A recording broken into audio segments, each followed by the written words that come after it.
Hello everyone, my name's Ellie. I must start by giving you a trigger warning because my story does involve some abuse. I won't go into a lot of detail, but I will mention some instances to show you what my mother-in-law put me through.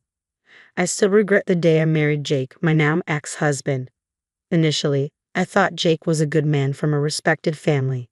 His mother, Chrissy, worked at a charitable foundation, and his father, Xavier, was a successful businessman. They seemed like a great family, and I was happy to be a part of it. However, everything changed after I married Jake. Chrissy, my mother-in-law, became increasingly abusive towards me. It started with small things like hiding my belongings, glasses, phone, and purse, and laughing as I searched anxiously for them. She would also ask me to handle hot pots that would burn me, and once she even mixed shrimp juice into a dish knowing I was allergic, causing me to miss an important event. She would make me cook for hours only to throw everything on the floor. Whenever confronted, she denied any wrongdoing or claimed it was accidental. After enduring months of this mistreatment, I finally confronted Chrissy and sought help from Jake. "You need to tell me what your problem is, Chrissy," I pleaded. "I'm tired of your behavior. I know you've been intentionally trying to hurt and embarrass me." Chrissy responded defensively, "What are you talking about, Ellie? How could you accuse me of something like that? Are you jealous of me or something?" Frustrated, I retorted, "Why would I be jealous of you? You're a psycho who enjoys hurting me for no reason." Jake, instead of supporting me, brushed off my concerns. "Ellie, don't be so dramatic. My mother is a respected lady. She works at a charitable foundation. She would never do anything to hurt you." Feeling betrayed by Jake's indifference to my suffering, I realized Chrissy had manipulated him too, hiding her actions and pretending innocence. It was shocking that he blamed me for accusing his mother despite knowing about her deliberate actions against me. I was horrified to hear what he said. "Jake, you need to do something about your mom. What she's been doing to me is borderline abusive. You've seen how she intentionally makes food with ingredients I'm allergic to, and she doesn't even tell me." "You're being ridiculous, Ellie," Jake replied firmly. "Mom would never do something like that. It's all in your head. She's been telling me you're jealous of her. I can see what's happening." "What the hell, Jake? You know your mother has been tampering with my food, adding allergens to it." "You know more than that," I exclaimed, feeling bewildered by his defense of her. "Yet you're taking her side?" I couldn't comprehend why Jake, who had always loved and cared for me, was now dismissing my concerns about his mother. It felt like a sudden betrayal. I stared at him in disbelief, trying to make sense of his change in attitude. That's when his mother interjected. "Jake, your wife is crossing all limits," she declared coldly. "If she continues this behavior, we may have to kick her out. I always knew she was unworthy of our family, and now she's proving it. If you want to support your wife, you can leave as well. That will help us decide better what to do with your inheritance." "And Mom, Ellie is just upset right now. I don't support her at all," Jake quickly responded, trying to appease his mother. "I promise she'll behave herself. If not, you can kick her out. I won't mind. I always knew you were the reasonable one, Mom. Thank God you can see past this." I was stunned. Jake was blatantly choosing his mother's side, denying my experiences and blaming me for the tension. It became clear to me why he was acting this way. You see, Jake and I were living with his parents because that's what they wanted. He worked for his father's company and was financially dependent on his dad. He hoped to inherit his father's assets, and upsetting his mother could jeopardize that. It was evident that my husband was more concerned about securing his future inheritance than protecting me.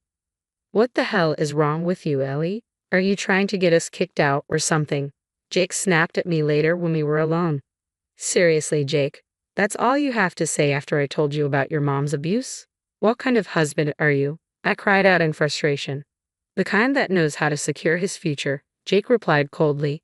"You're insane, Ellie. You can't just expect me to accuse my mom of such things and drag me into your problems. If she gets mad at me, do you think she'll let Dad give me my inheritance?" "Is your inheritance more important than your wife, Jake?" I asked, tears welling up in my eyes. "We don't need anything. Let's leave and buy our own house. It may be smaller, but it will be ours, and no one can abuse me there," I pleaded. "Don't be ridiculous, Ellie. We could never afford a house like this." "I'm not going anywhere. You'll put up with my mom and stop complaining," Jake asserted firmly. "If you don't, I'm sure my mom will kick you out. Don't come crying to me because I won't help you." And at that moment, I realized the truth. When I realized my marriage was over, Jake betrayed me in the worst possible way. He wasn't the man I thought he was. Feeling helpless, I watched as Chrissy escalated her abusive tactics, now assured Jake wouldn't intervene. I felt lost, wanting to flee and leave it all behind. But I refused to let Chrissy get away with her cruelty, and devised a plan to expose her. Accessing the house's security footage covertly, I compiled undeniable evidence of Chrissy's abuse against me into a video. I bided my time, waiting for Chrissy's upcoming birthday celebration, where Xavier and guests would be present. That day became my deadline, my moment to confront her. On Chrissy's birthday, she played the gracious hostess, behaving impeccably, likely because of the guests. I played along, biding my time until after the cake was cut. Stating before everyone, I made a calm announcement. "Thank you all for joining us to celebrate my dear mother-in-law, Chrissy," I began. "I'm sure many of you know what a sweet and caring woman she appears to be. Today, on her birthday, I thought it fitting to share a glimpse of the real Chrissy." Without further ado, I directed everyone's attention to a screen where I had prepared a video compilation. "Please enjoy this video I've put together to honor our dear birthday girl," I said, as I played the footage. Prepared for any backlash, I had friends on standby, ready to support me if needed. After enduring years of Chrissy's abuse, I had reached my breaking point. I no longer cared about her or Jake. I was done. As the video played, the room fell silent.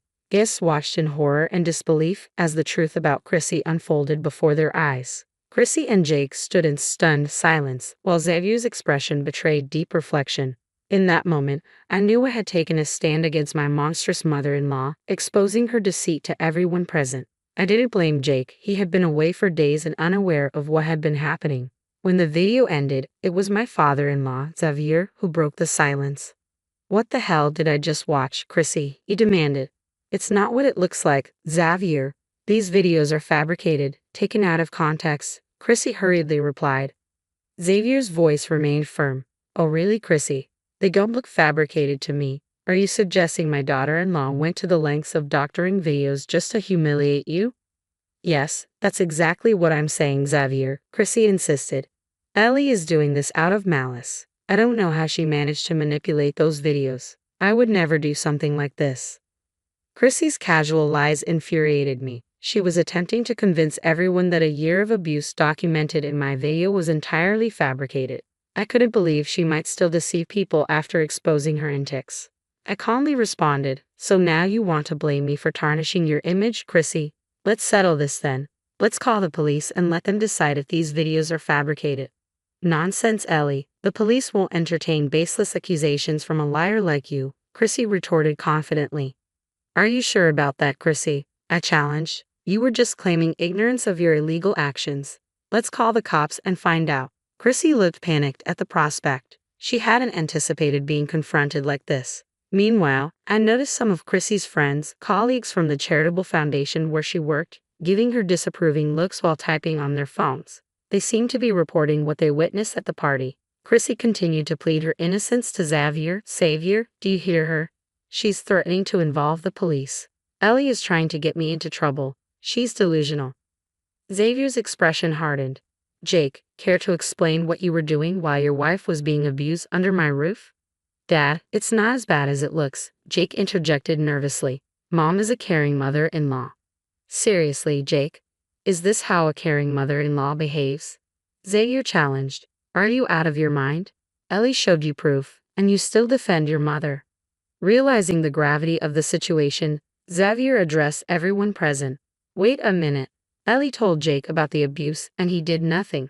The room fell silent as the realization sank in. No one had expected Jake to know the truth and fail to protect his wife. It became evident that Jake's priorities were tied more to his inheritance and living in a luxurious mansion than standing up for his wife.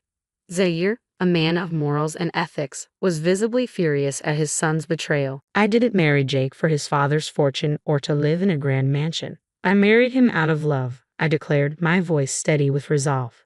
"But it's clear that Jake has different priorities." Xavier stepped forward, his expression reflecting disappointment and anger. It was clear he wouldn't tolerate Chrissy's behavior any longer.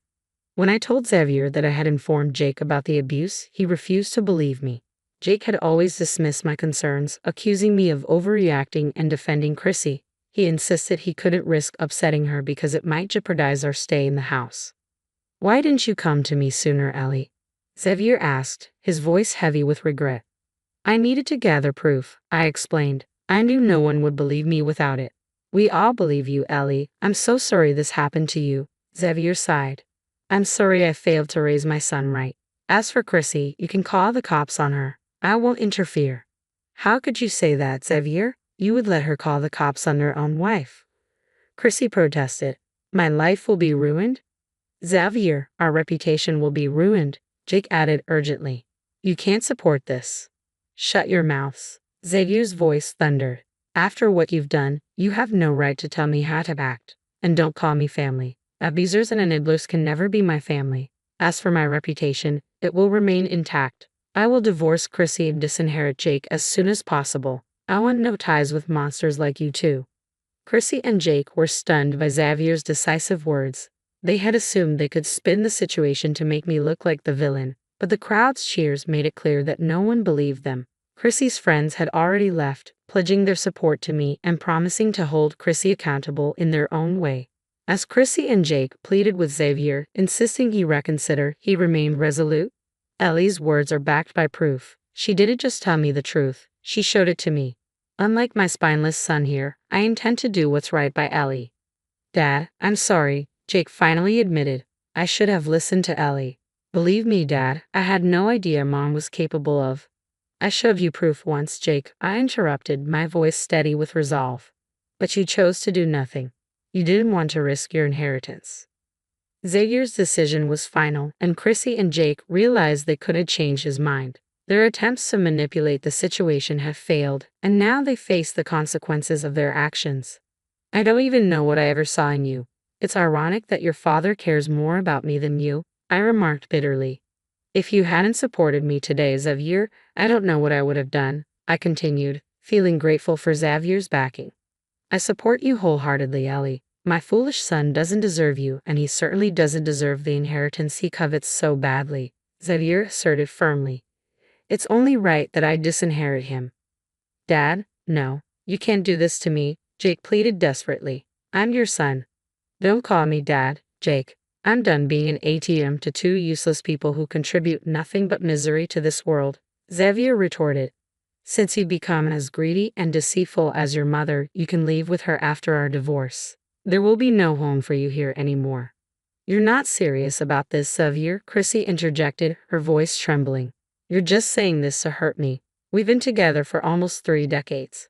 Yes, we have been together that long, Xavier acknowledged coldly. But I never imagined my own wife could be so vile and monstrous. After today, I want nothing to do with you. Chrissy stood frozen, stunned into silence, while Jake sobbed and begged Xavier for forgiveness. It struck me profoundly how today's events laid bare their true priorities. They cared only for wealth and reputation, not for the person they had abused for a year. I felt disgusted by the man I once called my husband. He was more upset about losing his inheritance than realizing the extent of my suffering. Chrissy began crying and pleading with Xavier, not to me, but to him. Xavier, please, I know I made a mistake. It won't happen again. Please don't take such a drastic step without thinking. Dad, Mom is right. We messed up, but we'll make it right, Jake added, his voice choked with tears. We're ashamed of ourselves. This will be a wake-up call for me. Please forgive us. You have some nerve asking for forgiveness, Xavier responded bitterly. You haven't even apologized to Ellie, the main victim here. You're apologizing to me because I have the power to leave you bankrupt and homeless.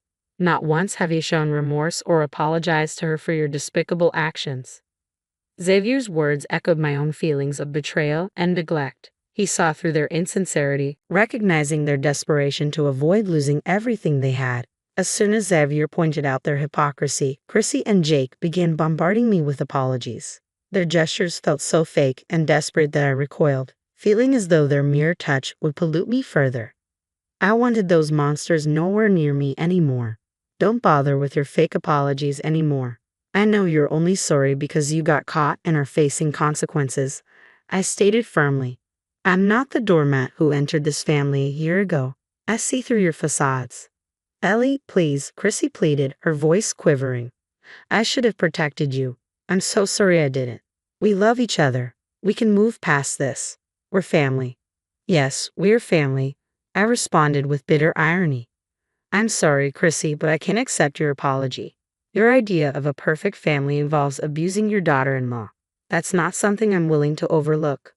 I was such a bad mother-in-law, Chrissy continued, attempting to salvage the situation. I promise I'll get help. I'll change. Please forgive us. Let's go back to being a family. I couldn't help but laugh. You must be delusional if you think I consider you family. You're nothing but leeches. Your apologies mean nothing. You're only here because your future is at stake. Well, I don't forgive you. Don't do this, Ellie, Jake pleaded desperately. I did what I did to protect us. I love you. You let your mom torture me because you wanted to secure our future. I shot back, my voice steady with resolve. I told you countless times we don't need your parents' money. I wanted us to leave, to get away from your evil mother, but greed kept you here, overlooking everything she did. I'm divorcing you, Jake, I declared firmly. That's final, and I'll be going after half of your assets. You'll pay for enabling your mother. Jake and Chrissy were stunned into silence, their pleading and apologies falling on deaf ears. They continued crying, but I was done listening. I called my friends, who swiftly gathered my belongings and drove me away from that toxic household. Jake tried to intervene, but one stern word from Xavier shut him down. Chrissy's pleas were equally ignored. I didn't need to involve the police with the video evidence. Xavier's actions spoke volumes. He kicked them out of the house, leaving them to beg at my friend's doorstep for shelter. Xavier had an ironclad prenup, ensuring Chrissy received nothing.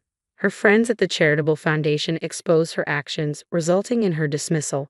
Jake lost his job at his father's company, along with any hope of a substantial inheritance. Chrissy had the audacity to appeal to me for help, claiming we were family. I promptly kicked them out and threatened a restraining order if they ever contacted me again. In the months that followed, I settled into my own place, having rented a small flat. The divorce was finalized smoothly, with Jake relinquishing assets he had once believed secure. He worked two jobs now, supporting a mother who refused to work. Once, Jake called me to complain about his circumstances, hinting he wanted to come back. I laughed and hung up, relishing the irony that he now faced the consequences of his actions. It was a long road to vengeance, but I no longer needed to actively pursue it. I was living well, and so was Xavier. As for Jake and Chrissy, they were reaping what they had sown, a heavy dose of karma for their years of abuse and manipulation.